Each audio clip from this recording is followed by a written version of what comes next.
Hi guys, எல்லாருக்கும் வணக்கம். Welcome back to the channel SP stories. இன்னைக்கு கேட்கக்கூடிய சம்பவம் ஒரு உண்மையிலேயே அருவருப்பாக ரொம்பவே ஆக்ரோஷமான வகையிலும் இருக்கும். அது மட்டும் இல்லாமல் இது ஒரு உண்மை சம்பவம். இது எங்கே நடக்குதுன்னு பார்த்தீங்கன்னா, நார்த் கேரளாவில் உள்ள கண்ணூர் டிஸ்ட்ரிக்ட்ல உண்டூர் அப்படின்ற ஒரு கிராம பகுதியில் தான் நடக்குது. இந்த கதையை கேட்ட அப்புறம் ஒரு 13 வயசு குழந்தைக்கு இதுக்கு மேலே என்னடா சித்திரவதையை கொடுத்துட முடியும் உங்களால, இதுக்கு மேலே என்னடா அது வாழ்க்கையில் கஷ்டப்பட போகுது அப்படின்றதா இருக்கு. ஏன்னா சொந்த அப்பனேங்க, சொந்த அண்ணனேங்க, சொந்த 2 மாமாவேங்க.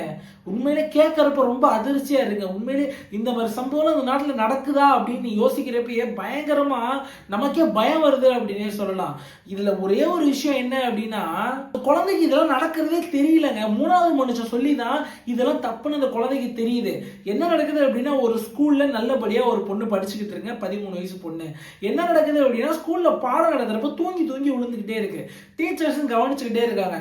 என்ன அந்த பொண்ணு தூங்கி தூங்கி விழுவுது அப்படின்ட்டு லஞ்ச் அவர்ல அந்த பொண்ணை தனியா கூப்பிட்டு, ஏன் வீட்டுலலாம் நீ தூங்கவே மாட்டியா, ஏன் ஸ்கூல்ல எப்ப பார்த்தாலும் தூங்கி தூங்கி விழுவுற, சரி இன்னைக்குதான் தூங்கி எழுறன்னு பார்த்தா மித்த ஸ்டாஃப்ட்ட நான் பேசிக்கிட்டு இருப்பலாம் சொல்றாங்க, எல்லா ஸ்டாஃபுமே நீ எல்லா வரலையுமே தூங்கி விழுவுறியாமே அப்படின்னு சொல்றாங்க. ஏன் என்ன ஆச்சு, வீட்டுல தூங்குறது இல்லையா, நான் பேரண்ட்ஸை கூப்பிட்டு கேட்கவா, போன் யூஸ் பண்றியா அப்படின்ற மாதிரி கேட்டிருக்காங்க.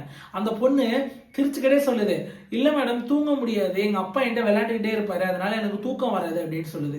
என்னது உங்க அப்பா விளையாடுவாரா, என்ன பண்ணுவீங்க அப்படின்னு கேட்கறப்பதான் ஒரு சில தப்பான விஷயங்கள்லாம் அந்த பொண்ணு சொல்லுது. இந்த மாதிரி அப்பா ஒரு சில தப்பான செயல்கள்லாம் செய்யறாரு, அந்த பொண்ணுக்கு என்னன்னே தெரியல, அதெல்லாம் டீச்சர்ஸ்கிட்ட சொல்லுது. டீச்சர்ஸ்க்கு ரொம்பவே ஆச்சரியமா இருக்கு. டீச்சர்ஸ் அதனால இந்த பொருட்டு நிறைய பேசி நிறைய டீட்டெயில்ஸ் செலக்ட் பண்றாங்க. சரி இதெல்லாம் எப்போ நடக்கும், ஏன் உங்க அம்மா எல்லாம் வீட்டில் இருக்க மாட்டாங்களா, உங்க அம்மா எதுவுமே சொல்ல மாட்டாங்களா அப்படின்ட்டு கேட்டிருக்காங்க. அப்ப சொல்லுது, அம்மா வேலைக்கு போயிட்டு லேட்டா தான் வருவாங்க, அப்பா தான் என் கூட விளையாடுவாரு, அப்பா விளையாண்டு எங்க மாமாவும் என் கூட விளையாடுவாங்க, 2 மாமாவும், என்னோட அண்ணனும் என் கூட ரொம்ப விளையாடுவான், அவங்க விளையாடுவாங்க, எனக்கு தான் வலிக்கும் உடம்பெல்லாம், ஸோ அதனாலே எனக்கு தூக்கமே வராது நைட்ல, அதனாலதான் இங்க தூங்குற மிஸ் அப்படின்னு சொல்லியிருக்கு. சரியான அதிர்ச்சி, எல்லா டீச்சர்ஸ்க்குமே பயங்கர அதிர்ச்சி. உடனே இந்த டீச்சர்ஸ் என்ன செய்யறாங்க அப்படின்னா, போலீஸ் ஸ்டேஷனுக்கு போய் கம்ப்ளைண்ட் ஃபைல் பண்றாங்க. அதாவது இந்த 13 வயசு குழந்தைக்கு அது தெரியலங்க, அது தப்பான விஷயம். அதுவும் பெத்த அப்பனே, கூட பிறந்த அண்ணனே, தாய் மாமன்களே இந்த மாதிரி செய்யறாங்கன்றது அந்த பிள்ளைக்கு தெரியல. சோ இதுக்கப்புறம் டீச்சர் ஒரு கம்ப்ளைண்ட் ஃபைல் பண்றாங்க, போலீஸ் போய் இன்வெஸ்டிகேஷன் பண்ண போறாங்க. அப்பதான் திடுக்குடன் தகவல் வருது. என்னன்னா, இந்த அப்பங்காரா இருக்கான் இல்லையா, அவன் ரொம்பவே கேவலமானவன். ஆல்ரெடி பல பொண்கள்கிட்ட தப்பா நடந்து அந்த ஊருக்குள்ளேயே அவனுக்கு கேவலமான பேரா, அதனாலேயே யாருமே அவனை எந்த வேலையும் இந்த ஊர்ல போட்டு கொடுக்கல. அது மட்டும் இல்லாம அவனை எவனுமே மதிக்கவே மாட்டானுங்களாங்க. இந்த குடும்பமே ஒரு மாதிரி தனியா செப்பரேட்டட் குடும்பமா தான் இருக்கும், அதாவது ஊரோட ஒட்டாம. அதனால இந்த குடும்பத்தில் என்ன நடக்குது, என்ன நிலவரம் அப்படின்றது ஊர் மக்கள் யாருக்குமே தெரியல ஃபர்ஸ்ட். 2வது விஷயம் என்ன அப்படின்னா, இந்த மாமங்காரங்களும் அதே மாதிரி தானா, அவனுங்களுமே கேவலமான செயல்கள்லாம் செய்யறதுனால ஊர்ல அந்த அளவு ஒட்டு வரவு இல்லையா. இவங்க அம்மா என்ன செய்வாங்கன்னா, இப்படிதான் கேவலமான புருஷனை வச்சுதான் என்னதாங்க செய்ய முடியும், நம்ம தான் வேலைக்கு போகணும் அப்படின்ட்டு காலையிலேயே அவங்க அம்மா கூலி தொழிலுக்கு போயிடுவாங்களாங்க. காலையிலே கூலி தொழிலுக்கு போயிட்டு நைட்டு வீட்டுக்கு வரதுக்கு 11 மணி 11:30 மணி ஆயிருமா. வந்துட்டு தான் சமைச்சு எழுப்பி பிள்ளைகளுக்கெல்லாம் சாப்பாடு ஊட்டிட்டு தான் தூங்குவாங்களாம் அவங்க. இந்த மாதிரிதான் அவங்களோட குடும்பத்தோட நிலவரம் நடந்துகிட்டு இருக்கு. ஒரு நாள் என்ன நடக்குது அப்படின்ட்டா, அவங்க அப்பா குடி போதையில வீட்டுக்குள்ள அந்த குழந்தை படுத்து தூங்கிட்டு இருக்கு. அப்ப என்ன செய்யறான் அப்படின்னா, அந்த குழந்தைய தப்பான முறையில டச் பண்ணி விளையாண்டுட்டு இருந்திருக்கான் அவங்க அப்ப. என்ன நடக்குது அப்படின்னா, அண்ணங்காரன் பின்னாடியே வந்திருக்கான். அந்த அண்ணனுக்கும் சின்ன வயசு தாங்க, ரொம்பலாம் இல்லைங்க, 17 வயசு தாங்க.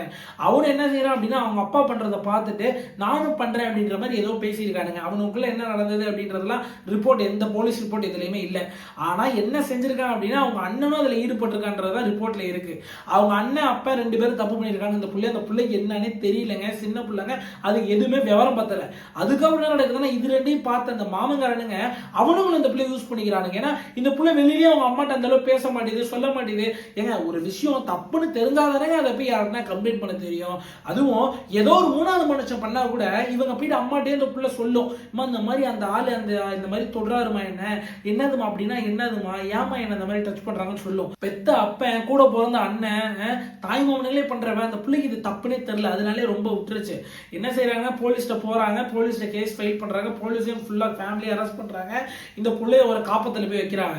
அந்த காப்பலத்துல போய் வைக்கிறப்பதான் அந்த பிள்ளைக்கு ஃபுல்லா கவுன்சிலிங் கொடுக்குறாங்க. இந்த மாதிரி உன்னோட குடும்பம் உனக்கு செஞ்சுட்டாங்க, இது மிகப்பெரிய துரோகம் உனக்குன்னு. அந்த சின்ன வயசே அந்த பிள்ளைக்கு நடந்தது எல்லாத்தையும் சொல்லி அந்த புள்ள மைண்டே ஒரு மாதிரி அட்டாக் ஆயிடுச்சுன்னு சொல்லலாம், பேனிக் அட்டாக். அட்டாக் மாதிரி.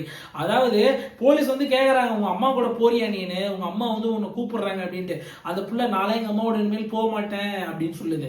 ஏன் அந்த மாதிரி சொன்னுச்சு அப்படின்னு தெரியல. ரொம்ப பயம் வந்து பயங்கரமான அந்த சின்ன வயசுலயே அதோட வாழ்க்கையே மாறி போயிருச்சு அப்படின்னு சொல்லலாம். பொண்ணு அது வாழ்க்கையில என்னதான் வயசு வளர்ந்தாலுமே அந்த இரண்டு நினைவுகள் கடைசி வரையும் அதுக்கு துரத்துங்க. எதுக்கு எடுத்தாலும் பயம் வரும், யாரை பார்த்தாலும் பயம் வரும். புருஷனே ஒரு டச் பண்றப்ப அந்த ஒரு பயம் இருந்துகிட்டே இருக்கும். ஸோ அதனால இந்த மாதிரியான கிரைம் பண்றவங்களுக்கு ஒரே ஒரு தண்டனை என்ன நீங்களே கமெண்ட்ல சொல்லுங்க. நான் வாயால அந்த யூடியூப்ல சொல்லக்கூடாது. அது ஏன் நம்ம ஊர்ல இன்னும் செய்ய மாட்டாங்க அப்படின்னு தெரியலங்க. பெரிய பெரிய நாடு, அதாவது பயங்கர வளர்ச்சி அடைந்த நாடுகளே நட்ரோட்லயே வச்சு கழுத்த இருக்கிறானுங்க இந்த மாதிரி செய்யறவனுங்களே. நம்ம நாட்டில் அது ஏன் இன்னும் வரல அப்படின்றது எனக்கு ரொம்ப சந்தேகமா இருக்கு. அது மட்டும் இல்லாம இந்த சம்பவம் நடந்து பல வருஷம் ஆச்சு. இப்ப அந்த பொண்ணு எந்த இடத்துல எப்படி இருக்கு அப்படின்றதுலாம் நமக்கு தெரியல. அதாவது இது 2012 நடக்கப்பட்ட ஒரு உண்மை சம்பவம். சோ இப்போ பாத்தீங்கன்னா வைங்களேன், அந்த டேட்டாலாம் எடுத்து பாக்குறப்ப இந்த மாதிரியான இந்த குடும்பத்துல பாலியல் கேசஸ் எல்லாருமே ரொம்ப அதிகமாயிட்டே வருதுங்க. நீங்க ஸ்டாட்டிஸ்டிக்ஸ் கூகுள்ல போய் போட்டு பாருங்க, வருஷத்துக்கு வருஷம் அது இன்க்ரீஸ் ஆயிட்டே இருக்க ஒழிய இது ஸ்டாப்பே ஆக மாட்டேங்குது. ஸோ அதனாலதான் சொல்றேன், ஒரு பயங்கரமான பனிஷ்மெண்ட்ஸ் தேவைப்படுது நம்ம நாட்டில். அது ஏன் இன்னும் கொண்டு வர மாட்டாங்க அப்படின்னு தெரியல. எதுக்கோ சட்டம் கொண்டு வராங்க, எதுக்கோ வந்து என்னென்னத்தையோ செய்யறாங்க. இதுக்கு ஒரு பெர்ஃபெக்டான சட்டம் கொண்டு வர மாட்டாங்க. பார்க்கலாம் எந்த அளவு ஆட்சி மாறுதா என்னன்னு தெரியல. இந்த வருஷம் 2026 ஆட்சி மாறினாலும் இது கஷ்டம் தாங்க. இதை கொண்டு வரவே மாட்டாங்க நம்ம இந்தியால.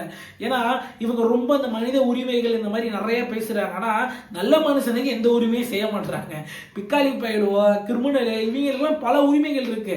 சீக்கிரமா உள்ள போயிட்டு சீக்கிரமா வெளியே வந்துடுறானுங்க. எந்த கேவலமா இருக்குதா நம்ம ஒண்ணுமே செய்ய முடியாதுங்க. சாமானிய மக்கள் என்ன இந்த மாதிரி ஒரு நியூஸை கதையா படிச்சுட்டு அப்படியே போக வேண்டியதான். மறக்காம இந்த மாதிரி கிரைம் கண்டென்ட்லாம் பாக்குறதுக்கு நம்ம சேனலை லைக் பண்ணி சப்ஸ்கிரைப் பண்ணிக்கோங்க. கண்டிப்பா நீங்களா இருந்தா இந்த நாய்களுக்கு இந்த குடும்பத்துக்கு என்ன தண்டனை கொடுப்பீங்க அப்படின்றது கமெண்ட் பண்ணுங்க. அது மட்டும் இல்லாம அவங்க அம்மா எவ்வளவோ இந்த ரிப்போர்ட்டர்லாம் சொல்லியிருக்காங்க, ரொம்ப நம்பின என் புருஷனை சரி வேலைக்கு தான் போலையோ கூட இந்த மாதிரிலாம் அவனை யோசிச்சு கூட நான் பார்த்தது கிடையாது. இந்த சம்பவத்துக்கு அப்புறம் தான் அவனோட பழங்கால விஷயங்கள்லாம் எனக்கு தெரிய வந்துச்சு. அவன் எந்தெந்த பொண்ணெல்லாம் தப்பு பண்ணியிருக்கான், ஊர்ல அவனை எப்படி ஒதுக்கி வச்சாங்கன்றதெல்லாம் எனக்கு இதுக்கப்புறம் தான் தெரிய வந்துச்சு. ஏன்னா புருஷன் என்ன செஞ்சிருக்கான் அப்படின்னா, இந்த அம்மாவை யார் கூடயுமே வெளியில பேச விட மாட்டானுங்க.